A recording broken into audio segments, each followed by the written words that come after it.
Hello and welcome to the Bee Formless Flow Driven CEO podcast. I'm welcoming from one of my favorite cities, Vancouver, Canada, Dhruv Adhia. Welcome to the show, Dhruv. Thank you for having me on the show. Thank you, Thank, B. thank you. And I already feel like my nervous system is going from up here down to here just talking to you and watching you because you Right. are quite the person who is all around breath work and you have this calm presence about you energetically and I'm like, oh, I feel like I could just sit still here and breathe for a minute. And so I'm really looking Uh, forward to talking to you. So, the co-founder of Prana Labs, which is a Vancouver-based company behind Vayu, which is a science-guided breathwork platform that uses the Apple Watch biometrics and haptic feedback to improve nervous system regulation and HRV. You're a human-centered technologist, love that, with 15 years plus experiences across HCI, XR, and AI. And you build human adaptive interfaces and mindful tech that makes evidence-based breathwork accessible in everyday life. And boy, do we need that right now. Especially this time of year, right? Like, it's been a year, that's for sure. But before I hand it over to you, when you booked in for the pod, and I totally related to this, and I asked you what was one unique insight or lived experience when it came to life, leadership, and or business, and you said, and I was just like, yes, most people think growth comes from adding more habits, more tools, more hustle, more stimulation. But in my life and in the work we're doing with breath and awareness, I've learned that the real shift often comes from subtracting.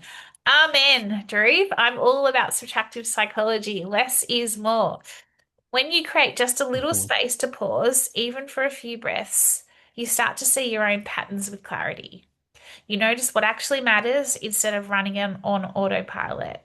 That tiny moment of stillness becomes a leadership tool, a business strategy, and honestly, a life skill. It's where better decisions come from. It's where creativity comes back. It's where you stop reacting and start choosing. That's the insight I keep coming back to. Your power isn't only in doing more, it's in knowing when to pause. Incredible. I'm going to hand it over to you, Drew.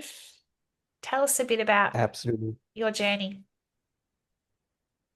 First of all, thank you so much, B. This is, I couldn't have asked for a better introduction. I have to say, the questions that you asked were so meaningful. And I would say this is the most purpose-driven project in, the company that I'm running right now. It has had deep impact on my life itself. Apart from being a technologist, I have been in the space of yoga for 2 decades as well, more as a practitioner, and obviously using that as a health tech tool to help me come out of challenging situations. We all face anxiety, we all face stress, we all face all these mental challenges. Physiological challenges are something that you can overcome, but psychological ones are the ones that can really shake human beings, right? Yeah. And I've had the moment of this challenges running previous companies, and when you're always on the run and the go, that's when I started realizing, now it's time to actually implement all the things that I know, and how can I take my practice to a next level. And really, that's what it's about: minimalism, about bringing that space. When you were doing that introduction, one thought came to my mind. I'm actually now working deeper into this field. Maybe you can say I've coined this new term. I'm calling it conscious computing. Oh, I How love can we that. build, right? How can we build tools and technologies in this day and age of AI, where AI can make us more aware about ourselves? It's not about, now, computation is something that AI will take care of. But what can my relationship be with AI, with this hardware, with these tools? And that's where the inspiration for why you came into picture, right? Imagine my watch can talk to me like a digital organ, can vibrate, That's subtle, cool. in moment that, okay, let's take a little break. let's do some deep breathing. Let's take a bit of a pause, right? And there are a variety of different deep breathing exercises for depending on your goals and challenges that you can choose from the app as well. But before we go into the app, I want to talk about the vision. I want to talk about the purpose, right? I was actually telling my wife that, I want this to be a unicorn in a different way, to touch billion lives, not necessarily a company that's valued at $1 billion, right? But that can touch billion lives, right? Imagine a world where human beings are just supremely confident, calm, and collective in this day and age of AI and all the geopolitics Oh, and yeah. everything that's happening around us. Imagine they can remain calm and they can find opportunities in the shifting landscape, right? Now, and forming that relationship with technology as well. Ever since the beginning, I would say, of my journey with tech, it was always about humanizing technology. You Mm, know, that got me into computer science, that got me into tech, that got me into that kind of position of building technologies. And I always wanted to find that purpose, right? A very interesting quote comes to my mind. That is actually by Ramanujan. He was a mathematician, and he said that, an equation to me has no meaning unless it expresses a thought of God. And I would say technology to me has no meaning unless it can improve our lives, unless it can enable us, unless it can bring more awareness. mm. And that's where I see my entire life, spending essentially. And that's where, the terminology I would say about conscious computing comes into picture, right? How can we build now technologies that are not just doing more work for us, but helping us realize what our true potential is, helping us be more human, or to realize that we would thrive with our emotions, with our creativity, with our intuition. And we don't need to necessarily compete with machines, but we can work in tandem and move forward. Yeah, there's just so much that I absolutely love and concur with. And, I've been talking to a couple of other people on the pod around this collaboration. It's a new form of collaboration with AI and the human. And, one guy the other day we were talking about augmented AI, and that the human is central to this. And your take Right. on conscious computing and this, and thinking about it like a digital organ, it's fascinating because you're right. We are in this world where it is just hustle bustle. Like it's not like it's the world is rapidly changing. The world is accelerating. You only have to look at, start of this year now to the end of the year, and the exhaustion you can feel in people, but also the Yeah. fundamental changes that have happened this year. You're like, I know, like I don't know about you, but I look at the start of this year and I go, well, I'm here now, and I'm like, gosh, I didn't expect all of this to accelerate as quickly as it has. And yet there's just still so much unrest and everything going on in the world. We Right. need this more than ever. Absolutely. Absolutely. I think, we need, we, it's like when you finish a chapter or when you go from one grade to another, right? As a kid, there's a moment of introspection, right? Everything that we learned, um, and everything that we digested, all the exams that we gave, all the quizzes, our interactions with teacher. I'm giving a metaphor in this case, right? So and life is a university. We are essentially now, as a humanity, I feel like we are going from one grade to a next grade. Mm, And I feel like, you're right. Something conscious technologies would make more and more sense because are we taking that time off now? Now, taking time off doesn't mean that, okay, we just again indulge into more information, right? It's really about taking that conscious time off, listening to yourself, your thoughts, and where it's trying to guide you. Now, the idea about digital organ is actually pretty interesting. Our bodies speak to us, right? You have a chest pain, we have tingling in our feet, we have something going on, we have a headache, and it's trying to tell us, right? Like it's trying to speak to us. It speaks to us sometimes for years until Before we something of that listen. would turn into a chronic illness. And then obviously we have to climb a bigger mountain to overcome that, right? Or we have to adapt to a new lifestyle. So that is the idea of a digital organ, right? If prevention is better than cure. Where, how can again it bring more and more awareness? Now, the idea about breathing is that it spaces out, right? Gradually, it settles down all the thoughts, and then it spaces out as well. It brings that space. And I don't know, we obviously need more, I would say, validation, like what happens, when you bring that space. But I'm confident that it brings more creativity, it brings more confidence, it actually brings more energy. And it's about conservation of energy as well, right? Yeah, I And, couldn't and agree imagine, more. Yeah. right? Here we are constantly spending. We are not replenishing, with more. We are not getting rejuvenated, right? And vacations are not the only time when we should do that. This is something that can happen on daily basis. It's like microblogging, right? So we started calling in our company something called micro sessions. So take out maybe even just 2, 3 minutes, right? Listen, talk to yourself, introspect, take a deep breaths, listen to some beautiful music and flow with it, right? And I am an utmost believer that, some people say, okay, how do we now compete, right? Like even to answer that question, how do we compete with AI in this day and age of AI? You do not compete with a computational machine by doing more computation. You do rather something radically opposite, which is intuition. Yeah. And how do you connect with yourself, right? So this is that bridge essentially, right? Um, in Indian subcontinent, they call it pranayama. It's the flow of breath, and it connects all the channels. It connects you with yourself, essentially, right? And imagine bringing out that originality and that thought.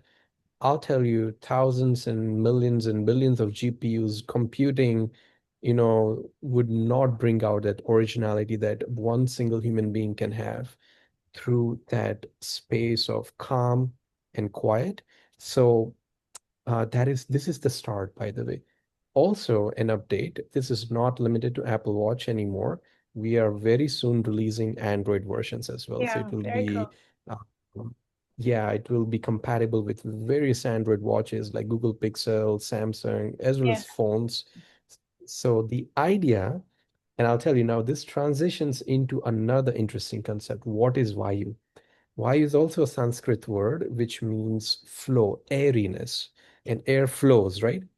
And I was just telling my wife, who's also co-founder, that it totally makes sense now that Vayu is everywhere, just like air, right?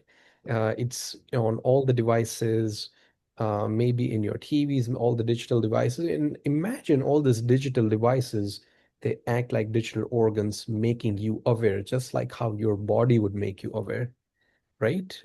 Different position, it's different time.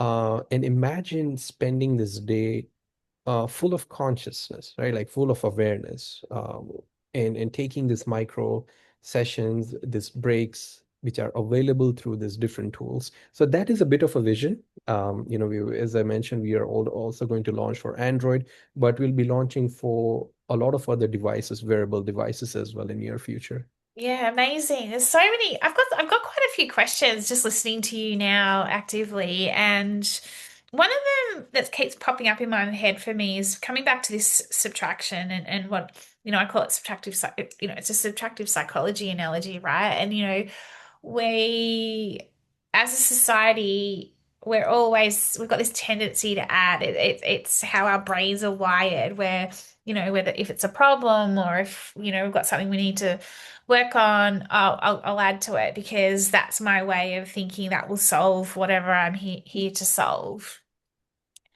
When I kind of think about what you've just been talking about, and even back to computing, etc., and then this subtractive piece, and you threw up intuition here.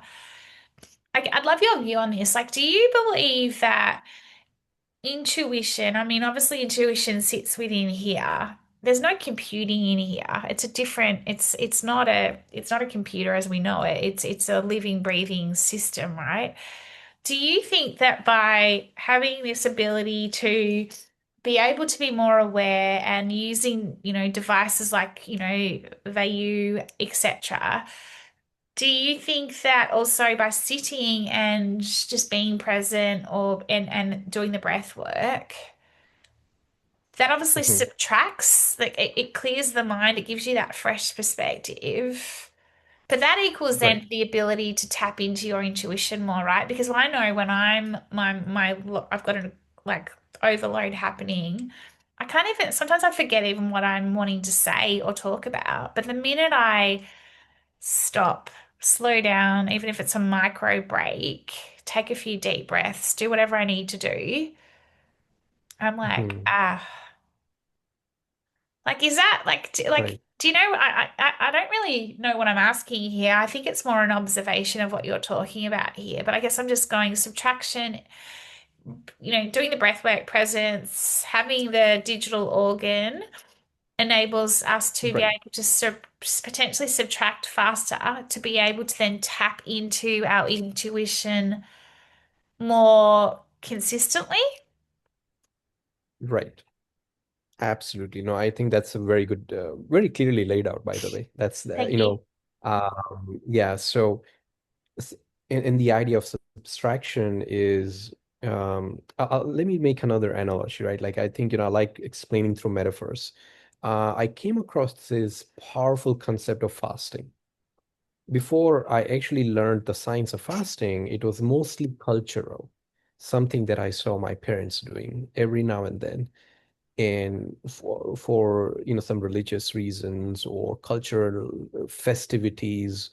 There will be days where they would not eat anything or eat certain foods. When I tried that actually genuinely for the first time, for obviously not religious or any kind, just for health reasons, and I found that I actually had more energy. Now, it is very counterintuitive, right? You feel like you put more stuff in yourself and you have more energy. And it turned out so that I had way more energy, way more enthusiasm, way more clarity by not eating. Yeah. Or time, it's also time restricted eating, intermittent fasting. So that was also a bit of an aha moment, right? Like everything connects back to that thought of subtraction. Like, by reducing things, you are gaining more things. You're allowing, in some ways, that flow, right, within you. We intervene, we think by doing certain things, we are doing right for ourselves, but we are essentially intervening, in the natural processes of the body. I'd like to take another, take on this. Now, nature has been doing R&D for billions of years. There is a reason why it moves organically, as opposed to humans who want to move inorganically. They want to become billionaires overnight, or they want to, Yeah. you know, have everything at their fingertips. And now we have large language models for very same reason. I think they do wonderful things, but again, the bigger question is, do we know who we are? Like, do we really understand ourselves, right?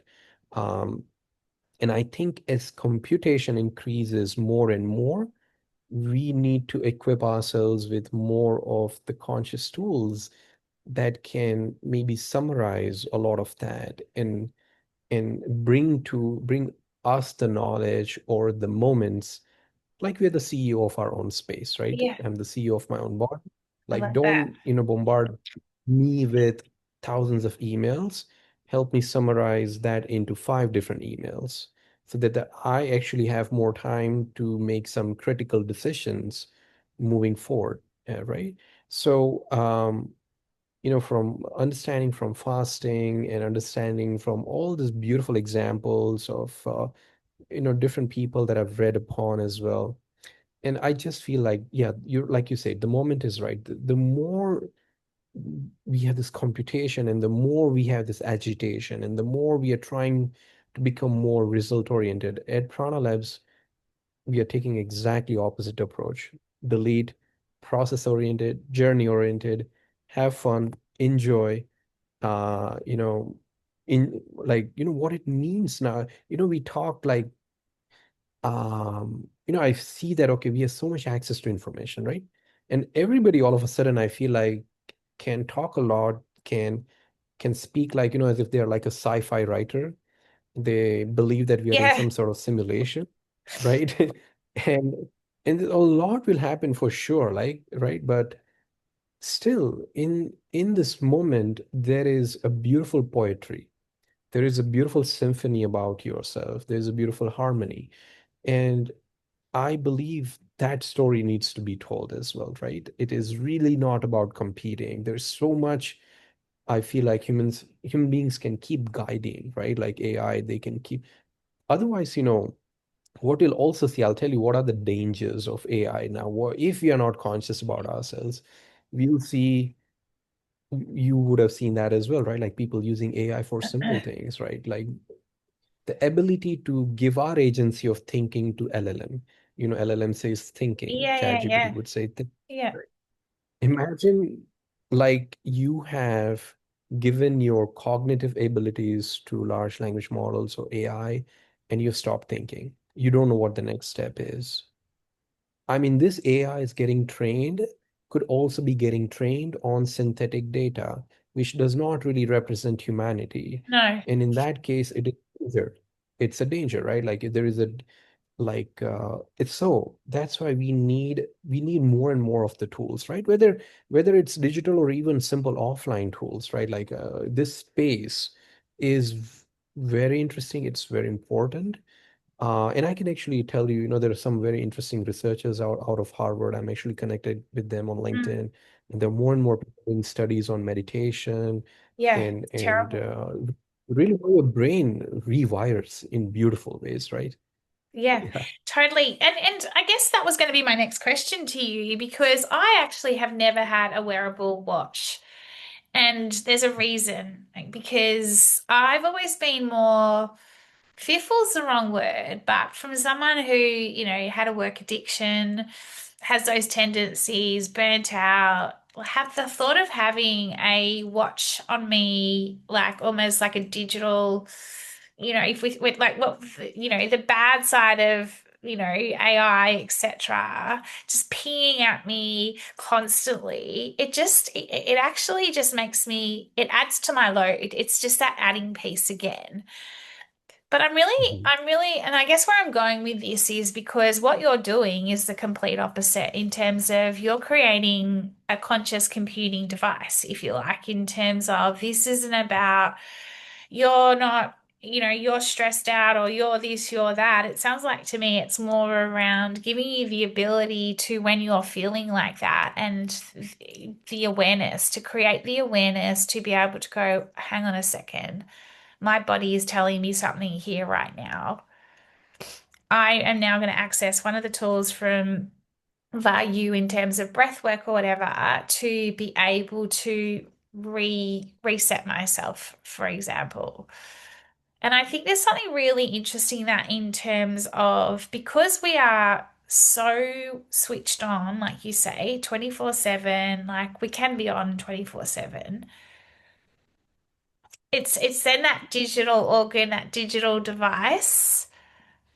It's a really interesting Right. spin on it because for so long it's been, I don't know, I just think for me it's really fascinating because it's actually making me go, maybe I would like now be interested in something like this because if I know that, and I think about this for CEOs and businesses as well, like when you're under pressure, sorry, I've got so many allergies at the moment of pollen.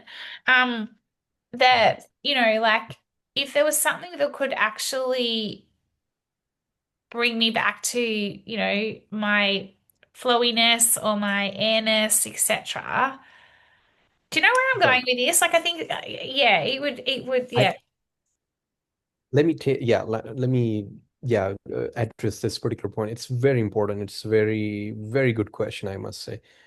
All these tools that are being created, everything, they want, all these corporations wants to bring you more and more closer to information Yeah. rather than you, Yeah. right? It's like attention-seeking machine, right? Attention is the economy, if you think about it, right? So they'll put this kind of a machine in your watch. Tomorrow they'll put it in your glasses. Day after tomorrow they'll put it in your lenses. Then they'll put it in your mind. The idea is that you don't have to reach out to information. Information will come to you. Yeah. Now, Inside. what happens, right? What happens in this process is that humans are unfortunately exploited. Their attention is exploited. Um, there's actually a very interesting quote by Sherry Turkle. She's out of MIT. We are connected, but we are not together. Mm. She's talking about social, thousands of friends and thousands of followers, but we are not really together. We are connected, but we are not really together, right? Mm. This, this is the difference between information and knowledge, right? All the tools are bringing you information. They're not bringing that knowledge, that awareness. And that's where value comes in. So we are like, okay, how can we be on the same set of tools, Yeah. but instead of having this audio-visual experience and text and all the information, how can we have a screen-free experience? Mm. That's where haptics came into picture. This is how we brand it, right? Like this is how we call ourselves a screen-free experience, a Yeah. screen-free breathwork experience. You don't need to look at when you need to inhale, when you need to hold, and how much you need to do. So haptics are a very important component of this particular technology in terms of how it guides you during those micro sessions or even larger sessions. This can Mm. go on for hours, by the Mm. within the app. Like you can have really long sessions as well, from 1 minute to over an hour. The Wow. range is pretty big. But it is about, just like learning, you need to know like the capacity of your body, and gradually you can actually go up there. But this is the whole idea about haptics. But the other crucial piece about wearable is that it provides now the science-backed aspect of YU, Yeah. right? It provides you three different biometrics: heart rate variability, and respiratory rate. Now, heart rate is something we all know, right? How many beats per minute. Heart rate variability is something that is a measure of stresses in any given situation. Yeah.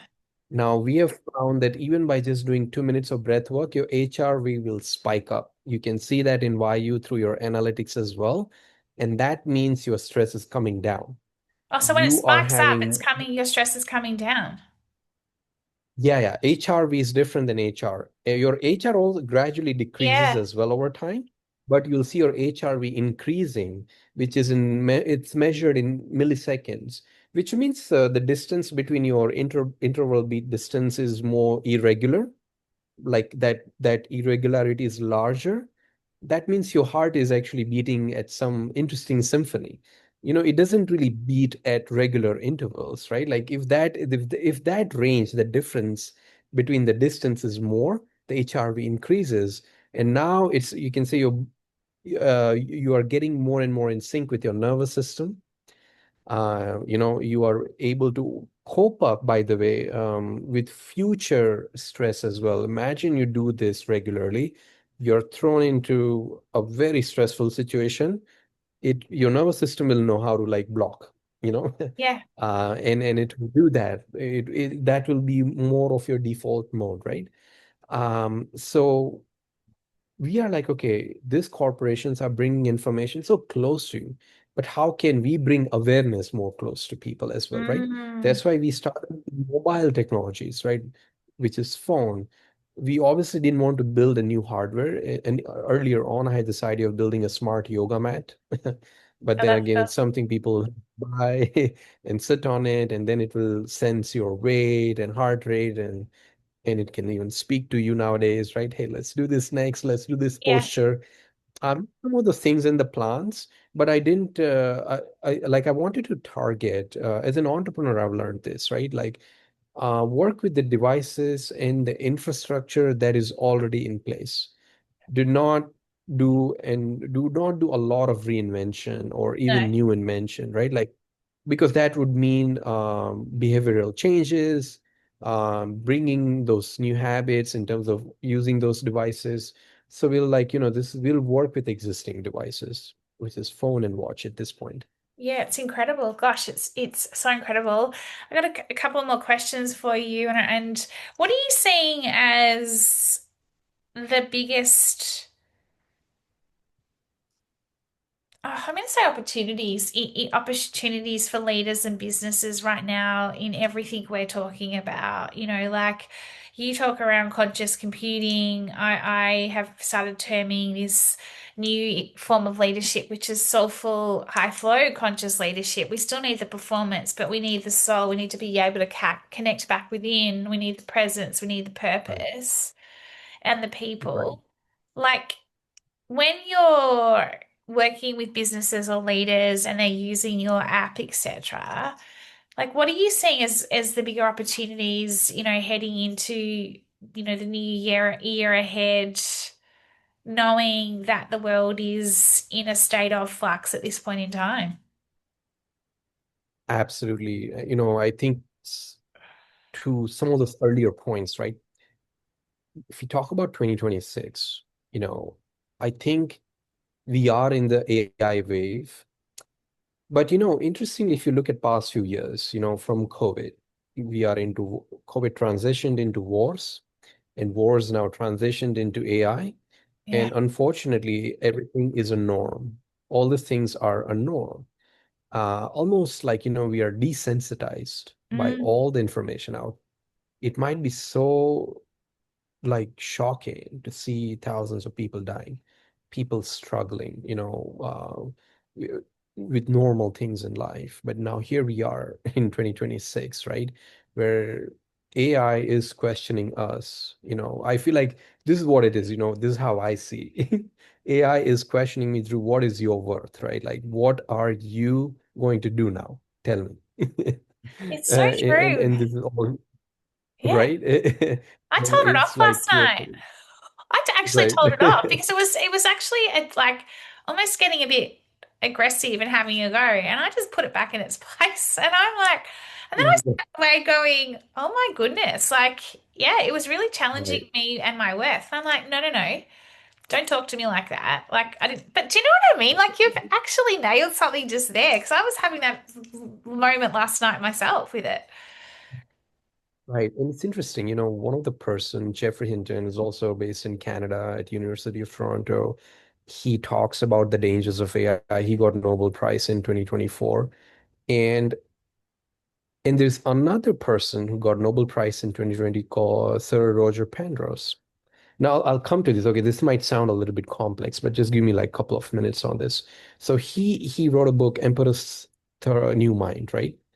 Sir Roger Penrose, and he talks about what comes first? Is it consciousness or computing? Does computation create consciousness or does consciousness creates computing, right? More computing. What comes first, right? Chicken or egg? And that's now really everything will ultimately come towards an understanding about who we are, right? Yeah. Maybe we have quantum computing and we understand ourselves better, that we are something beyond all of these, beyond everything manifested. And this part of collective intelligence, this the fabric of universe that builds the fabric of universe, right? From where every idea would initiate, uh, which can earth or unearth all these beautiful, wonderful ideas. And I think that is something, like you mentioned about soulful and conscious kind of leadership. I think this is the moment of our, right? Like where are we simply going to compute or are we going to tell our stories as well, right? What about the stories? What about looking at the sky, looking at the stars, and not thinking this is simulation necessarily, but being inspired? Mm. to reach the skies and the stars, right? Uh, to see ourselves no less than an infinite amount of computation, right? Um, and I think that because if you look at it, that the current large language models, they also sit on the shoulders of giants, and those giants are humans. Then how can it be that it can look into my eyes and ask for my worth, right? Because so that is the thing, right? And if we unconsciously or de by default go in that direction, that's going to be a constant struggle and a danger which Jeffrey Hinton is talking about. Yeah. But coming to Penrose's point, he talks about consciousness and that particular side of things. And I strongly believe that we need to find that balance. We need, like you're saying, we don't need to give up on a lot of productivity, but at the same time, allow yourselves few moments during the day or the week. It's like, mini vacations or micro, those sessions with yourself, and you can remain in charge. You can Yeah. remain in charge of your thoughts, Couldn't agree more. directions, your emotions, your hormones, your everything, right? You are in charge. You are not being guided and making you go crazy. It's like imagine you being in front of the car and you're pulling this entire car. That's stress. Yeah. You just need to drive in the driver's seat and give the direction, but you need to know where you're going first, right? And Yeah. that's where, again, I feel like this conscious technologies would Yeah. open up, that they will show you the direction. Yeah. And Love I feel it. like this is what, yeah, Yeah, it's amazing. Okay, so could we do a 1 minute micro breathing technique for myself and the audience to absolutely. wrap up the show? Absolutely. So we'll do simple box breathing, which is essentially 4 minutes inhale, 4 minutes hold, 4 minutes exhale, and 4 minutes hold. And I'll count it, okay? So that we can follow. That's all right for you and for your viewers. So the way to start is relax your shoulders, relax all the tension out of your body. Just think it's gone. It's and it's negated, right? You can close your eyes with a beautiful smile. And now we'll start breathing in. Breathe in. One, two, three, four. Hold. One, two, three, four. Breathe out. One, two, three, four. Hold. One, two, three, four. Again, breathe in. One, two, three, four. Hold. One, two, three, four. Breathe out. One, two, three, four. Hold. One, two, three, four. Last time. Breathe in. One, two, three, four. Hold. One, two, three, four. Breathe out. One, two, three, four. Hold. One, two, three, four. And gently open your eyes, and that's it. I always feel so Yeah. much better. Like just everything just slows down and I feel like everything feels brighter, like my energy aura, like you just feel like yeah, such a beautiful practice. And having that ability to have the digital, the conscious digital organ and, checking your HRV versus just your HR. It's like that, the two, the nervous system, the two types and getting them to kind of regulate you, right? Dhruv, Again, how do we is there sorry, I should say, is there any final words of wisdom that you would like to share with the audience before we wrap? just 2 words, just breathe. That's it. So good. Just breathe. Just breathe. It's very cool and it's such a good reminder, especially, at this time of year also. Drew, how do we find out more about your business, Vaya? How do we find out more about you? Where do we go? Yes, so you can go to vayu-prana.com or vayubreathing.com. That will essentially take you to the website that has all the information from where to download the app. We are launching Android soon as well, so look out for that. But that's where all the information is. So Vayu, VAYU dash Prana, PRANA.com. Thank you. And I keep calling it Vaya and it's YU, and I'm so sorry. It's like, That's oh, fine. it's this, but YU, it's such a great brand and name because it's like back to YU, like your self-worth as well. I take from that as well. So I find that But really, that, really, pardon? never thought about that. That's Yeah, amazing. it really is YU. So it's a good reminder. But Drew, thank you so much. It's been quite an incredible conversation, and you've certainly got my brain thinking. And I do. This is the new form of and the new shape of business and leadership we need in the 21st century, and that continued stepping back and having that ability to be present and be aware and can imagine what the world can look like when we come back to who we are and that collective intelligence. So thank you so much. Absolutely. Thank you. Thank Thank you you. for having me and all the time. Take care.